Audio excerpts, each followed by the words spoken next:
Oh, the 49ers are never boring. Tom Pelissero told us what Brock Purdy's going to want from the Niners, and we got a response on what the Niners are going to want from Brock Purdy. We'll get to all of it on today's show.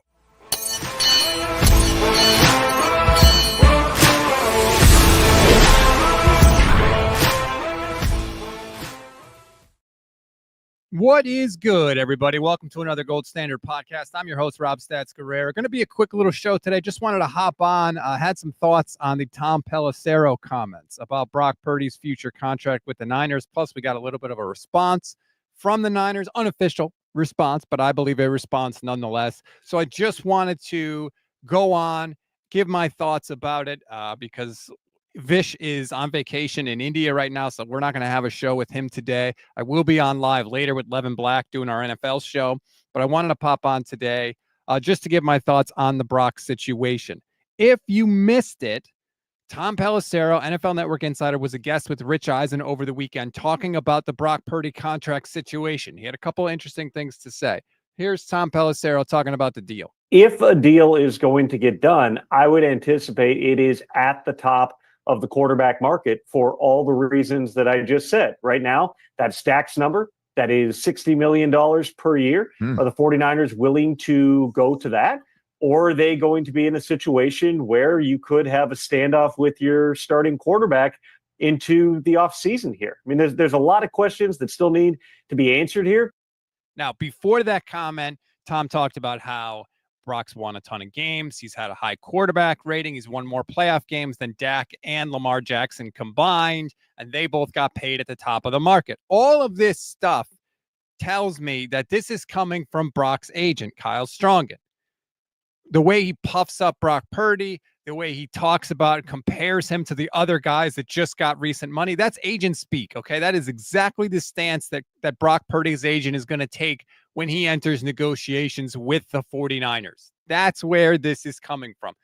I don't know this for a fact. I don't have sources telling me this, but I've been in the sports media business for a long time. I worked with Mike Florio at NBC. I worked at ESPN Radio for 7 years. I've been in the business for a while. I know how these things tend to work, okay? This, more likely than not, is coming from Brock Purdy's side. And I get it. They want to put it out there. We're not taking any hometown discounts. My guy is good. He's been underpaid, and we want top of the market money.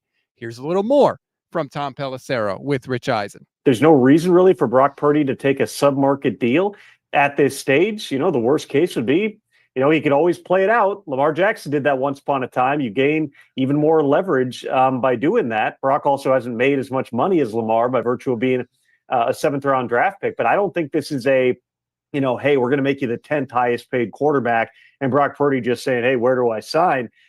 He's, you know, based upon his production, based on the playoff success, I'm sure he feels like he deserves to be paid at the top of the market. Exactly. That's Brock Purdy's agent. We ain't taking no discounts. And Tom talked about it there too. Brock Purdy could just play this thing out. If you listen to the way Brock Purdy talks about himself, he has unshakable confidence in himself. Look at the way he plays on the field, some of the throws he makes on the field. He has confidence in himself. So why then would he just say, oh, please, okay, I'll just take whatever contract you're going to give me? No, he thinks he deserves top of the market money. He thinks he's right up there with those other quarterbacks. And why shouldn't he? That's part of the reason he is where he is today, right? That unshakable confidence. I think, first of all, I think the 49ers are going to pay Brock a top of the market contract, and this is all going to go away fairly quickly. But if you're saying, well, he's going to take a below market deal because he's a nice guy, I got news for you. I think the chances are better that Brock says, bleep you, I'll play this thing out, and then I'll get all the leverage, and then I'll get the massive, massive contract, rather than, oh, I'm going to take this discounted deal. He's not taking a discounted deal. He's not asking for a discounted deal. It's always going to be top of the market with Brock Purdy. It was always going to be that way, and it should be that way. More power to him. He should get every penny that he can. Every NFL player should get every penny that he can. I happen to think the 49ers shouldn't be the team that pays him those pennies, but that's my personal take. You could feel differently. But this doesn't make Brock Purdy greedy. It doesn't make Brock Purdy a bad person. It makes him a human person, okay? Somebody that wants to be paid what they feel they're worth and is going to use the tools that they have available to them to get it. That's part of the business. Good for him. And if you followed me for any amount of time, that's been my stance with any 49er player. Bosa, Ayuk, Debo, all these guys, get what you can and do whatever you can do, whatever's necessary to get it. Whether or not you want the team to pay those deals, that's a different topic. That's a different question. Adam McGurk says, Vish later today, Rob. No, Adam, I said at the top of the show, Vish is on vacation this week, so we won't have a Vish show, unfortunately. 49ers Throwback says, hits that like button, faithful. Thank you very much. So that's the Brock side of it, okay? That's the Brock side. Top of the market deal. We're not taking a discount rate. The threat to play it out, right? Which, like, hey, just throw that out there. They're coming out, and they're coming out strong. What do they always tell you in a negotiation, right? You don't start with your bottom line. You shoot for the moon just in case the other side says yes. And then when you compromise, you come down and you ultimately get the deal that you want. That's Brock's side of it. Now, I didn't hear this audio, but friend of the program, Marco Martinez, tweeted out what I believe is the 49ers response. Now, this isn't a statement from Kyle Shanahan or John Lynch or Jed York. Of course not. They don't need to do that at this point. There's no reason to do that. What they do is they talk to a friendly source. A lot of times it's Matt Mayoko. A lot of times it's somebody else with the 49ers. In this case, I believe it was Greg Papa, their play-by-play announcer. And I'll just throw this tweet out from Marco, who said something I thought was interesting about Brock's contract talk. Greg Papa said, quote, don't think Brock Purdy is going to get $50 million, but they'll work out a number. Right. That's the 49er response. Whoa. We're not going to reset the market with you. We'll pay you. We'll take care of you, but we're not going to give you the top of the market. That's the 49ers pushback, right? You ask for the moon, the 49ers say no, and when they compromise, they'll meet somewhere in the middle. But I don't think it's a coincidence that Tom Pelissero comes out with his stuff, and then shortly thereafter, Greg Papa, who, as Marco points out, is a 49ers team employee, comes out with the response. And that's fine. Like, none of this is bad. None of this is a sign of trouble.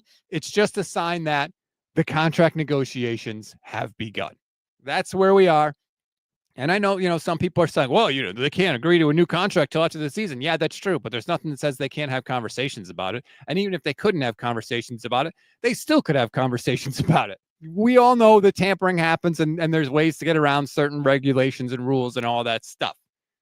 So, yes, the Brock Purdy contract negotiations have officially begun. That's what we need to know. Now, like I said, I think the 49ers are going to pay Brock. I think they're going to pay him top of the market money. And I think this thing is going to be wrapped up pretty quick. I think they are convicted, as John Lynch likes to say. And that's what they're going to do. That's what they've chosen to do. Whatever tests Brock Purdy had to pass, that's what's going to happen. Unless he's got some sort of major injury that we don't know about. I do think he's banged up. But if it was another injury that required surgery on his throwing arm, that could throw a monkey wrench into things. But considering the fact that he just played, I don't know if that's going to be the case. But that's what I think is going to happen. But this is what's happening now. These are the negotiations. Strawberry Reacts says, Rob, can you answer why you think the 49ers can trade him if he's awful? Why would another team give up draft capital and pay him? Okay, this is the thing that I feel like the Brock Purdy truthers do not understand when you criticize Brock Purdy. There is a difference between thinking Brock Purdy stinks and criticizing his play. And just because you criticize his play doesn't mean you think Brock Purdy is awful. That's the difference.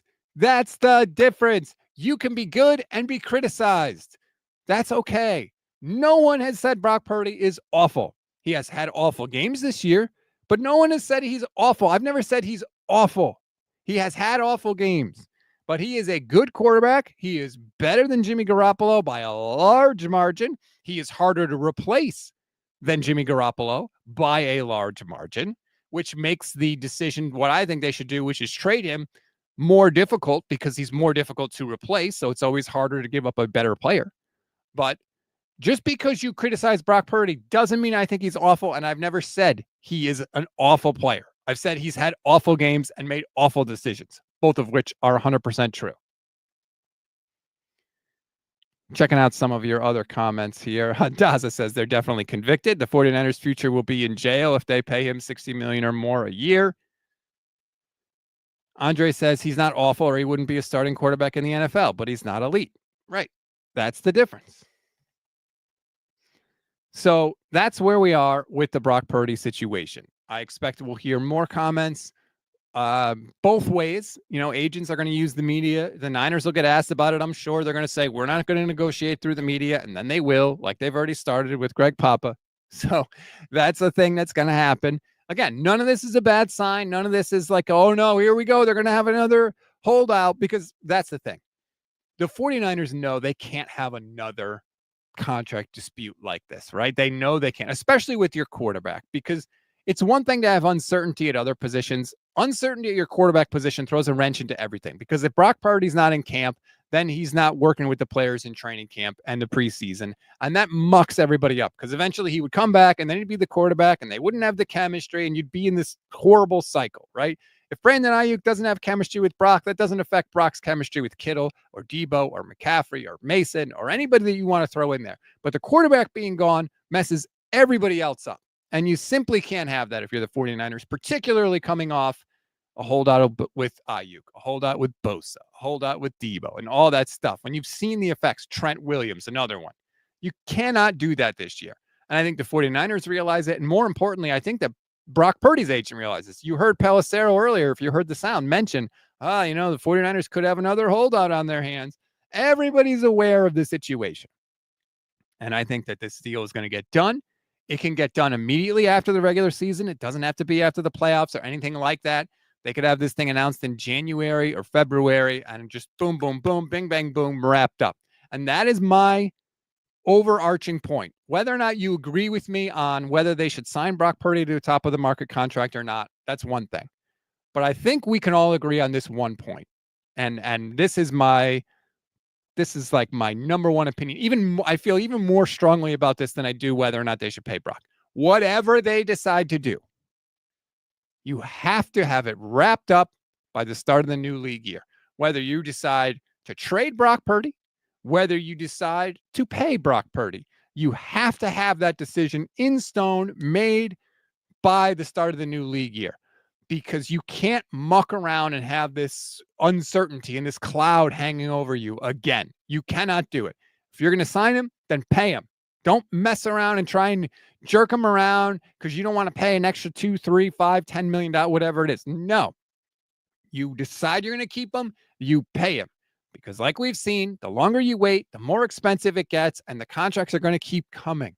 So his contract is going to look good probably before, inside of a year. He's not going to be the highest paid, even if you made him the highest paid. So whatever you decide by before the start of the new league year so that you can plan your team. If you're going to trade him, great. You know what draft picks you have. You know what you can do in the draft. You know if you can move those draft picks and trade them for another quarterback somewhere, whatever the case may be. But you have to know what you're doing. And the 49ers haven't known what they're doing with Bosa. They didn't know what they were doing with Ayuk last year. I think that's part of the reason that Ricky Pearsall was the first-round draft pick, because they thought, well, if we have to trade Ayuk, we're going to need another receiver, so we'll take Pearsall. That was all part of it. So please, for the love of God, just put your foot in the sand, or draw a line in the sand, rather, put your foot down and do whatever you're going to do by March 1st and stop messing around. Randy Galella says 49ers have seen too many injuries lately, seeing that I don't think Brock will play out. We'll see.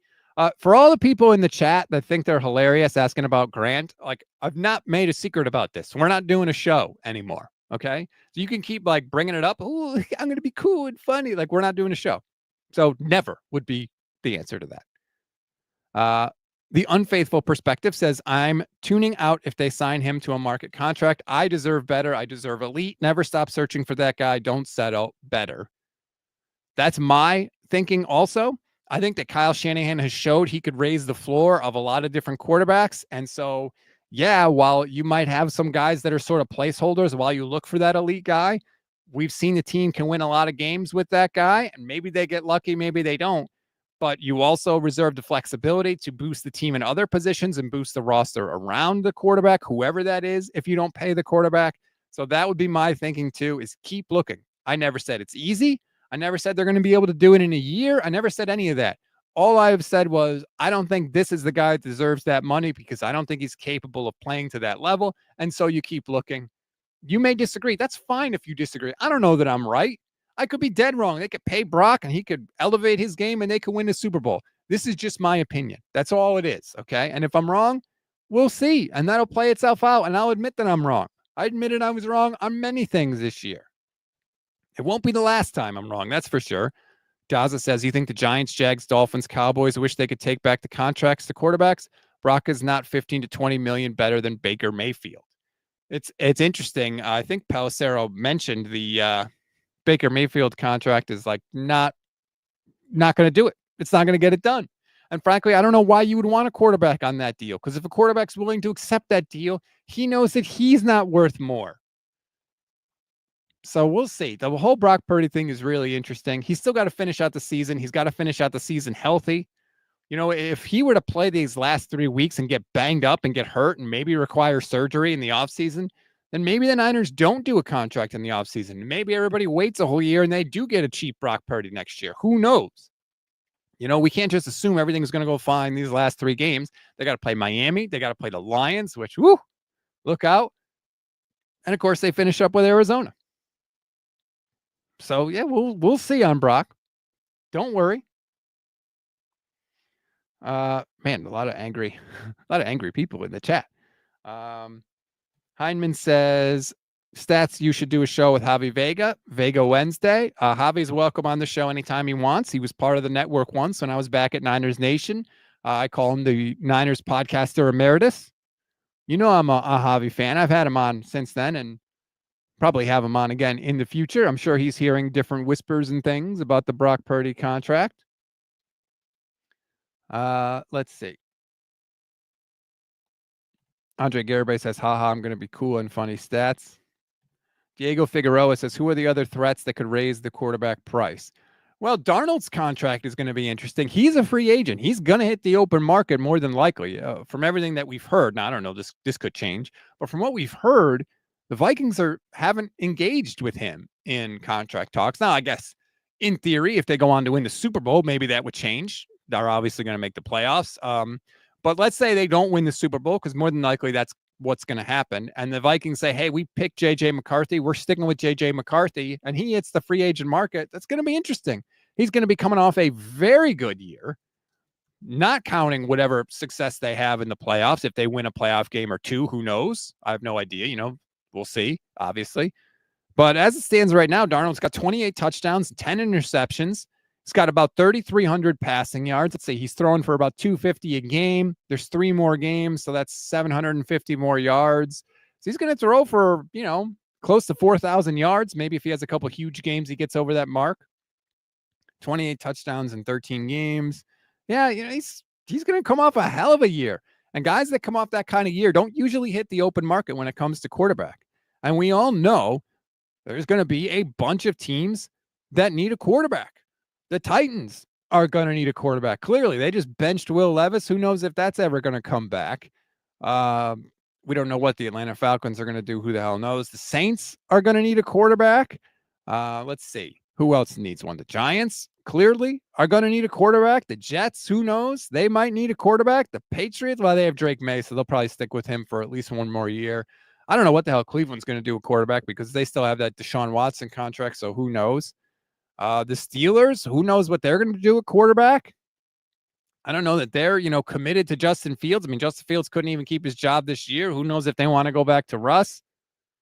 The Raiders need a quarterback. There's teams out there that are going to be willing to pay for Sam Darnold. So that's definitely one of the contracts that is going to influence things, right? Because if you're Brock Purdy's agent and Sam Darnold signs a contract, you're going to be like, well, wait, my guy's had a better career than Sam Darnold, and he didn't have to go to 6 teams to do it. So that's why all this stuff goes into the stew when we talk about this. And when we talk about what Brock Purdy's agent is going to do and why the 49ers should pay sooner rather than later. Brian says, Stats, I'm surprised by your immediate shift after a few games. Every quarterback goes through this in his career. It's a testament it took this long. Look, when guys are... Let's try that again.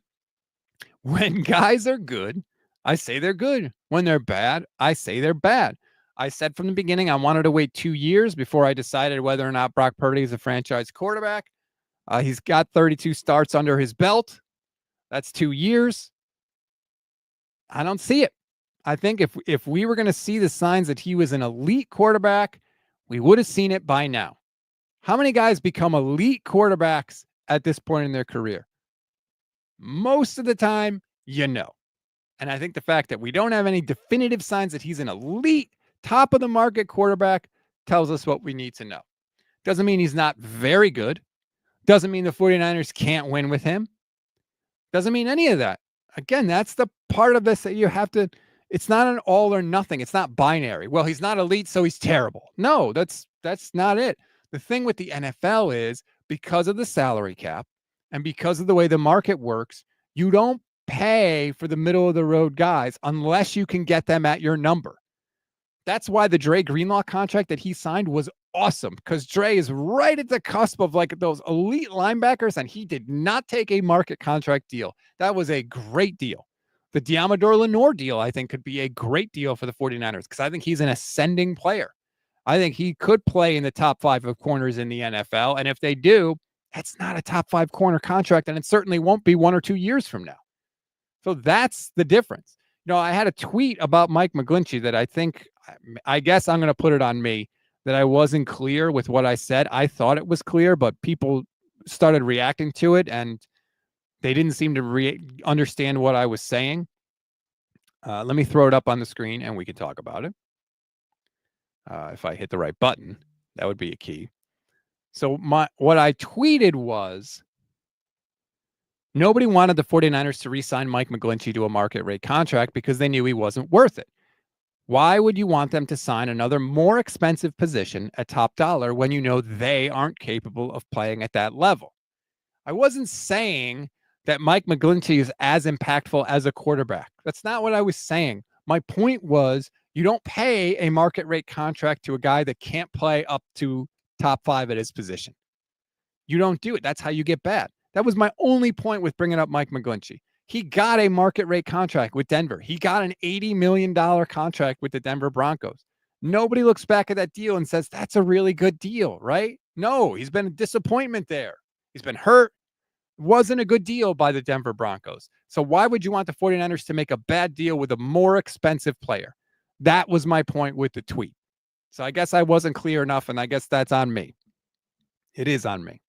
But that was why I brought it up. You don't pay market rate deals to players that can't play at a premium. And the Niners have been good about that for the most part. For the most part, they have. Now, I think they thought that Deebo Samuel was going to play better than he did when they signed him. And he was coming off that historic season. Hasn't worked out that way. But for the most part, when the Niners pay guys, they pay them to produce at the top 5. George Kittle, perfect example, has been a top 5 tight end every year since he signed his contract. Every single season, done. Trent Williams, when they gave him his first extension, top 5 left tackle every year, no problem. Christian McCaffrey, since they paid him, not this most recent time, the time before that, boom. Reigning offensive player of the year. Werlock says, they say the reason Purdy isn't playing at a high level is because the team isn't good. Well, if you pay him $60 million, the team won't be able to afford good teammates. He doesn't elevate anyone. Well, that's not totally true. The draft is always important, but once you pay your quarterback, it becomes 10 times more important because that's the way you get the good players. That's your only, not your only, but your easiest and your cheapest way to get really good players at way below market price is the draft because they can't sign the contract. You've got them locked into the rookie contract. That's why you have to crush the draft even more when you have that quarterback under contract, because you can still fill the roster with good players. You just can't do it through free agency. You can't fill it with proven good players because you don't have the money to pay them. You can't go the free agency route to get those guys. You can't compete with other teams in a bidding war to get those guys. You have to compete with them in the draft.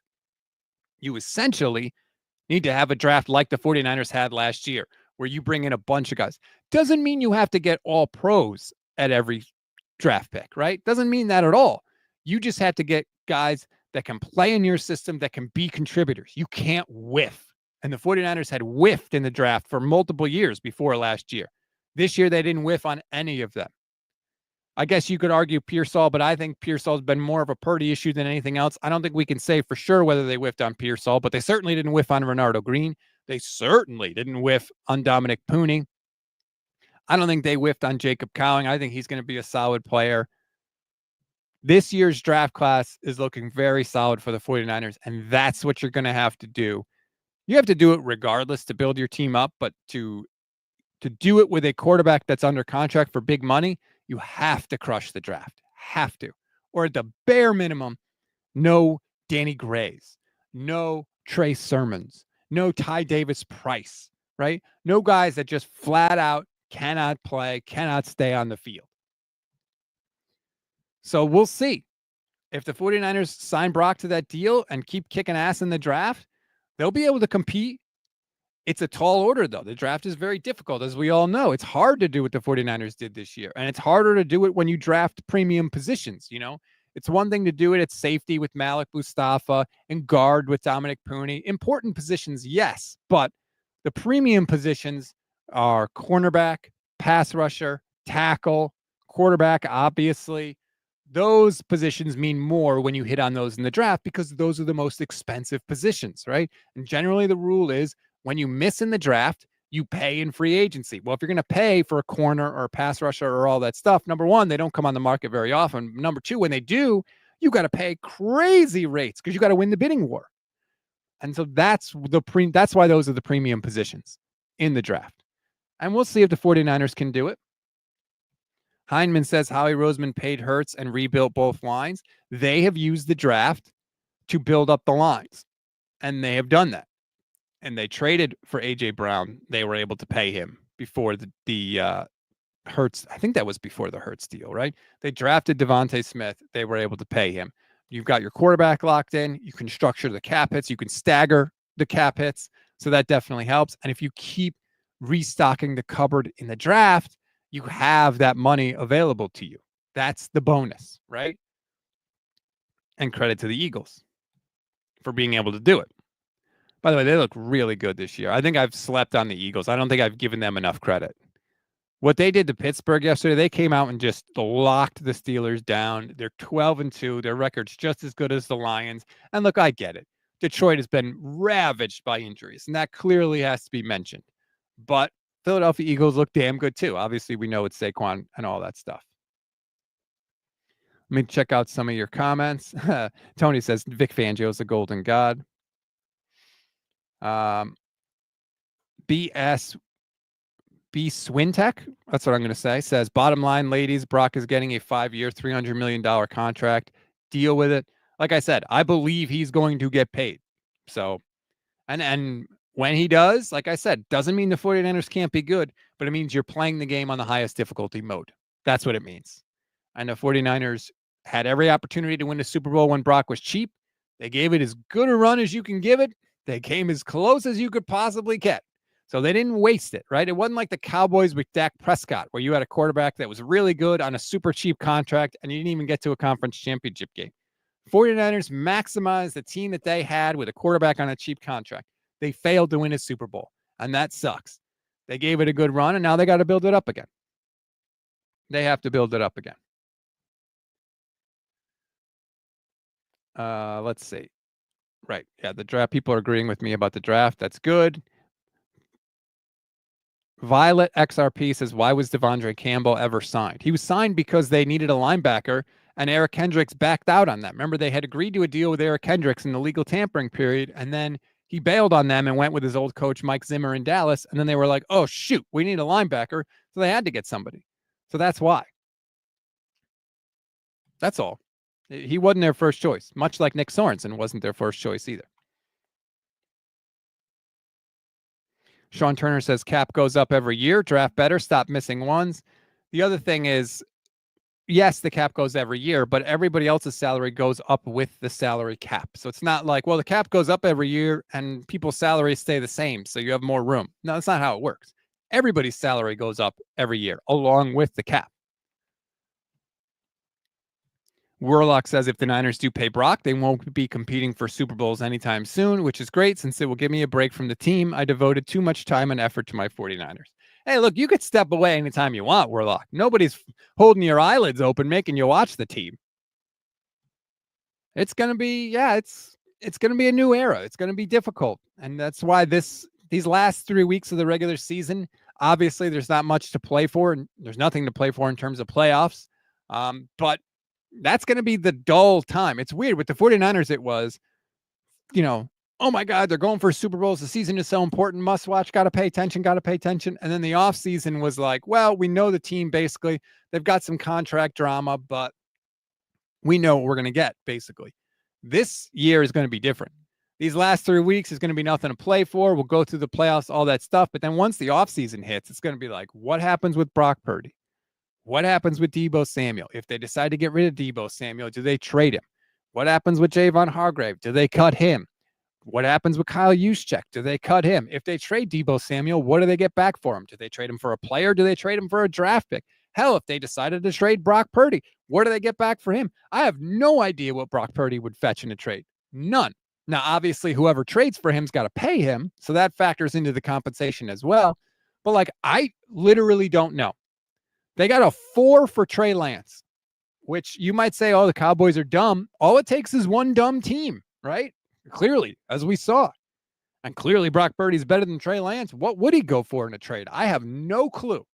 If you told me a first-round pick, I could believe that. If you told me, a second and maybe a second the next year that could become a 1, maybe something like that, that would be good. I don't know. I have no idea what he would go for. But if they decided to trade him, that would be a fascinating study in the offseason. And then if they do trade some of those big name veterans and they get draft picks, well, then that adds a whole extra layer of intrigue for the draft, right? Now you've got a whole bunch of picks. What do you do with those picks? Do you trade up to get, a big swing in the first round? Do you keep all the picks and try and, hit the lottery through sheer numbers where you get, 2-3 good players just because you have so many picks? What do you do with those things? Do you take the extra draft picks you get and trade those to somebody else for a proven player? Maybe they could do that. That's why I think this offseason for the Niners is going to be so crazy. It's going to be one of those off seasons where any day your phone could blow up and you could be like, oh my God, I got to go run to the Gold Standard YouTube channel to see what they're saying about this because the 49ers just did this crazy thing. Obviously, I would prefer to still be talking about playoffs and Super Bowl and all that stuff, but this is a different kind of off season. And it's going to be a different off season. It's going to be a different kind of year and time for the 49ers. I think next year, I think we need to put to bed this whole 49ers are the bullies. They're the big bad team. They should be favored in every game they play. I think that's over now. It's over. Next year, you got to look at it kind of like 2019. And I know it's hard to remember back, but in 2019, we weren't, hey, we're the 49ers and we're going to go kick the hell out of everybody we play. 2019 was like, hey, we've got a quarterback we think might be good. We got some good players around him. We might be able to do something this year. And that's what I think you should expect of the 49ers in 2025. It should be, hey, we're right in the mix.